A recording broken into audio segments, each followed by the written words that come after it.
नमस्कार दोस्तों, आज की हमारी कहानी है शहीद की विधवा की। ये कहानी आपको रुला देगी।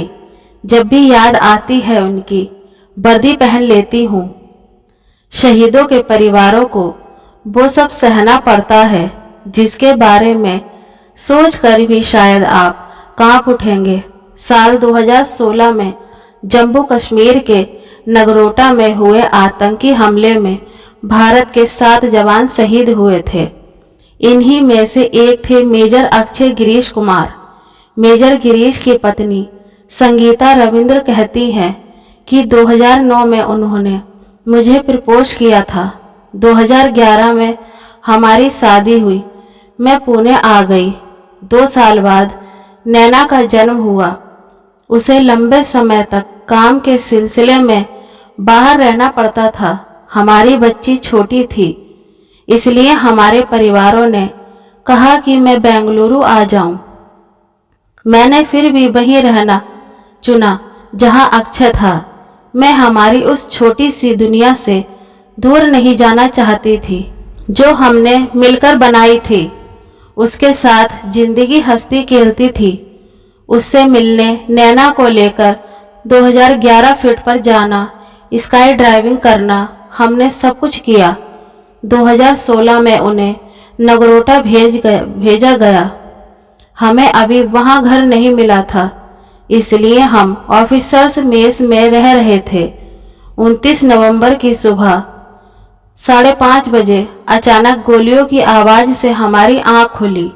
हमें लगा कि ट्रेनिंग चल रही है। तभी ग्रेनेड की आवाज़ भी आने लगी। 5:45 पर अक्षय के एक जूनियर ने आकर बताया कि आतंकियों ने तोपखाने के रेजिमेंट को बंधक बना लिया है। उनके मुझसे आखिरी शब्द थे, तुम्हें इसके बारे में लिखना चाहिए। सभी बच्चों और महिलाओं को एक कमरे में रखा गया था। संतरियों को कमरे के बाहर तैनात किया गया था। हमें लगातार फायरिंग की आवाज़ आ रही थी। मैंने अपनी सास और ननद से इस बीच बात की। 8:09 पर उसने ग्रुप चैट से मैसेज किया कि वो लड़ाई में है। 8:30 बजे सबको सुरक्षित जगह ले जाया गया।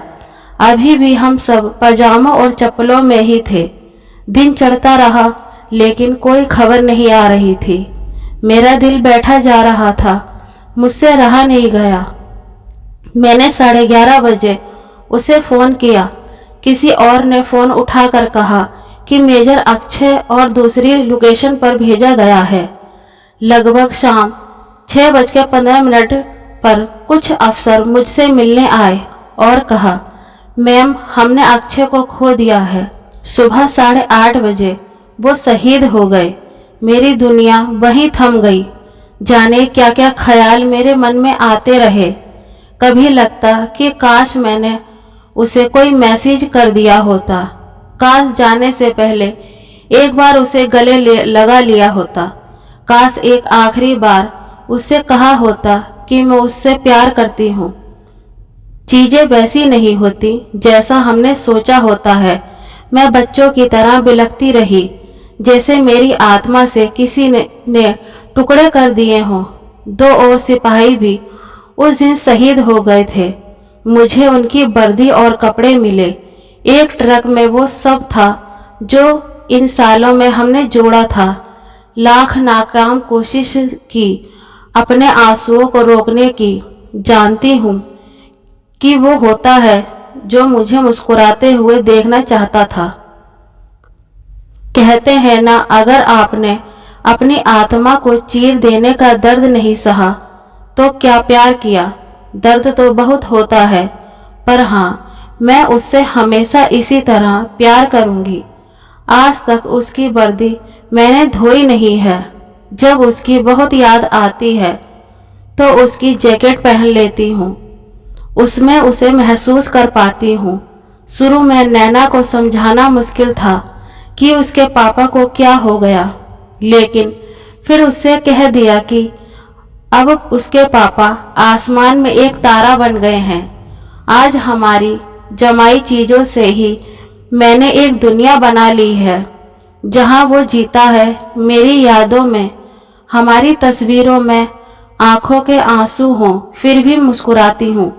तो आज की हमारी कहानी कैसी लगी दोस्तों, कमेंट में बताएं। कहानी पसंद आए तो लाइक शेयर एंड हमारे चैनल को सब्सक्राइब करें। कहानी पढ़ने के लिए धन्यवाद।